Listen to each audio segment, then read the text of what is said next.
Hello. Now this is a festive time and usually festivals in India are very closely linked with food. Food is such an integral part of all our festival celebrations, and usually we overindulge, overeat and make a variety of food items during our festivals and land up the next day into a situation of constipation or acidity. Now this is very common because we have indulged so much into amazing tasty festive food, but we quite enjoy the process, don't we? However, this entire process of digestion of this festive food also is enabled by the presence of our stomach acid, and which is also called the hydrochloric acid. Now let's understand today's topic is acidity. What is acidity? What are the myths associated with acidity? And what do we need to know to make sure that our acid levels are maintained? Now usually when you get this acid reflux or you get that sour little thing in your mouth, when you feel that acid is coming up to your throat or into your mouth, we usually feel that, oh my god, my body has got high acid levels. I have got high acid in my body. Now in reality, is that true? Let's understand this a little more scientifically. We have a stomach which has a pH level of 1 to 3, which means it is very highly acidic environment into our stomach. Why is our stomach required to be so acidic? It is required to be so acidic for the purpose of digestion, for the purpose of killing bacteria, for the purpose of clearing dead cells, for the purpose of making sure that all the microbes etc. are taken care of and they do not disrupt our body. Now, if there are important functions that your HCl has to do, then it is very important that your hydrochloric acid in your stomach is very well maintained. What is the pH level in your stomach? It is in the range of 1 to 3, which is highly acidic. Now, if your stomach is so highly acidic, why doesn't this acid really spoil or damage the sides of your stomach? Why doesn't it burn the stomach itself? Because it is so acidic. Now the reason is that we have mucosal membranes which are there to protect us, and it protects us by creating this lining around our stomach, and hence our stomach or the lining of the stomach is protected. Now our stomach needs to be highly acidic because of the reasons that I mentioned above. Now what happens if your stomach acid is low? The moment we say that my hydrochloric acid has gone down or my stomach acids have become low, what happens is that there is a small valve or a sphincter between your esophagus and your stomach. It is like a joining point between your esophagus and your stomach.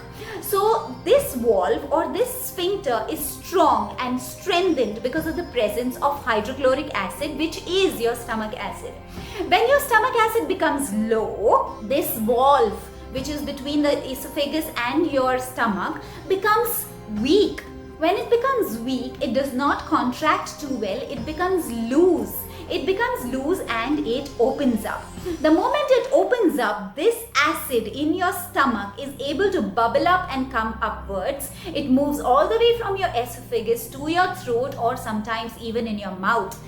This level of acidity, if continued for a long time, this acid levels coming up or this acid reflux coming upwards can actually even lead to a series of damage causing to your teeth.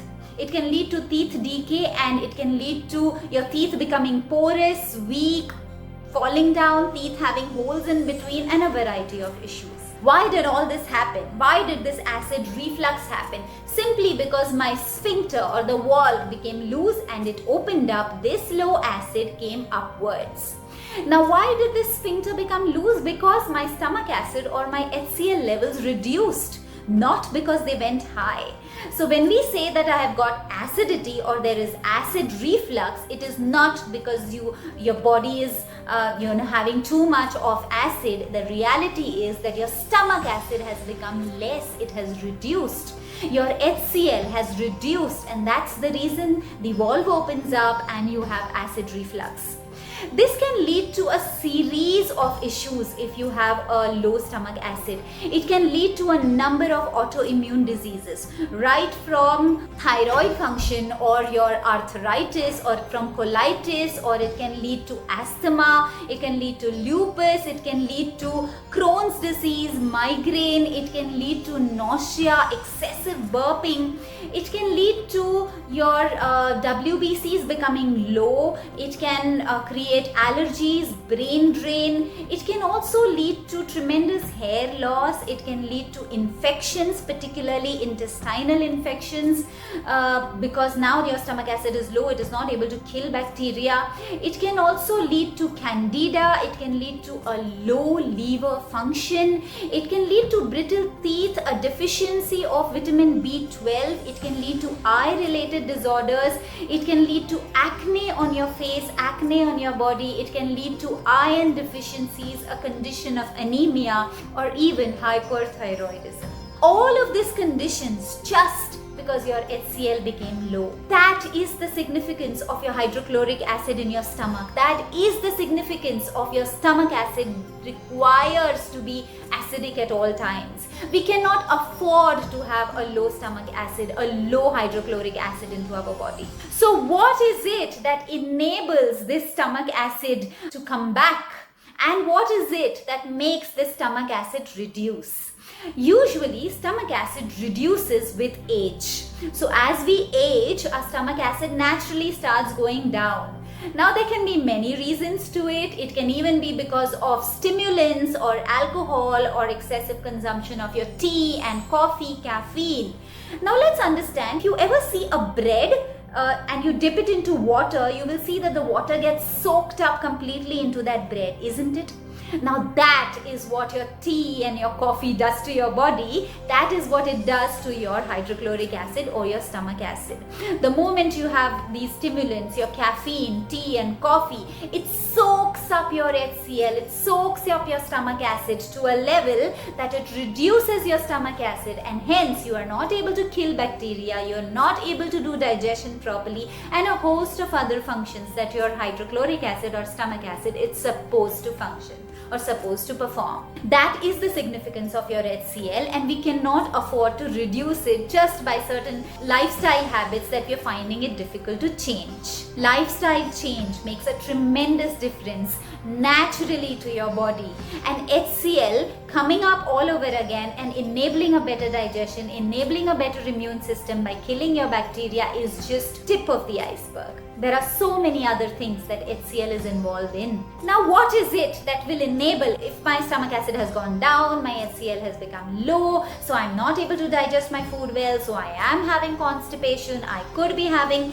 acid reflux, my acid levels may come up. It can even lead to conditions like GERD, which is gastroesophageal reflux disease. So if we do not want all of this, it's important that we keep our HCl levels high. Now, what typically happens is that when your HCl levels are low, your stomach acid levels are low, your digestion is inappropriate, so you may have a leaky gut. The place where the absorption of your vitamins and your minerals is supposed to take place. Now, there are holes that happen into it, and a lot of undigested food gets absorbed into your bloodstream, which can be very detrimental. This condition is called leaky gut, and because of which you will have a host of autoimmune diseases all over again, along with a toxic condition of your blood, which can also lead to a variety of skin diseases. What is it that enables a good HCl level? What is it that enables me to increase my stomach acid levels all over again? It is a very naturally, freely available medicine available into our nature, and that is garlic. Now, let's understand that anything that is medicinal also has to be taken in very small quantities. So excess of everything is bad, and excess of any medicine is also bad. So because garlic has the properties which are medicinal, we need to consume it, but in very little quantities, and excess of garlic can also cause a lot of damage. What does garlic do? Now, garlic has a compound, and this compound basically mixes with an enzyme which is available into your mouth during the saliva process. The compound present in your garlic mixes and creates allicin, and it is this allicin that creates all of this magic that garlic performs to you. Now, what does garlic help you with? If you do not want aging process or you want to reduce your aging process, trust me, garlic will help you. If you want to reduce your acidity, garlic will help you. If you want to reduce constipation, garlic will help you. If you want to kill the bacteria, garlic will help you. If you want proper absorption of carbohydrates, vitamins, minerals, proteins, garlic will help you. If you want a good amount of vitamin A into your body, garlic will help you. If you want to clear the dead cells, garlic will help you. If you want to reduce conditions like tuberculosis, or if you want the treatment of tuberculosis, garlic will help you. If you want to have a good cardiovascular health, garlic will help you. It will also help you tremendously in creating a free flow of urine for all of those people who have problems in passing urine in one flow, and it usually stops and comes over time. Now, that is the tremendous importance of garlic. That is the amount of the significance of garlic for us. Now, garlic, as I mentioned above, is required into your body in very small quantities, and it will help us tremendously to be able to, protect us from all of these conditions that I just mentioned above. So garlic is tremendous. Now, how is it that my stomach acid can increase with the presence of garlic? Now, assume we are eating food, whether it is your lunch or it is your dinner. You may just want to make a small concoction with garlic. So take a cup of water, add a little bit of crushed garlic, a little bit of crushed ginger, and a little bit of white onions chopped into pieces. So when you put all of this a little bit into your 1 cup of water, bring it to a boil and wait till this water reduces to half cup. The moment it has become half cup, you may want to close the gas, you may want to cool it down a little, strain it, and every time you sit for meals, sit with this half cup of concoction. So you eat 2 or 3 morsels, take 1 sip. You eat 2 or 3 morsels, again take another sip. Again 2 to 3 morsels, take another sip. Now this tremendously helps you in activating your stomach acid, and this concoction is actually called a stomach acid activator. So it activates your stomach acid, it tremendously helps you in the digestion process, it helps you in killing the bacteria, it helps you towards the aging process, it helps you towards treatment of cardiovascular issues, tuberculosis, etc. It helps you towards acne, it helps you towards a better absorption, clears your dead cells, and so much more.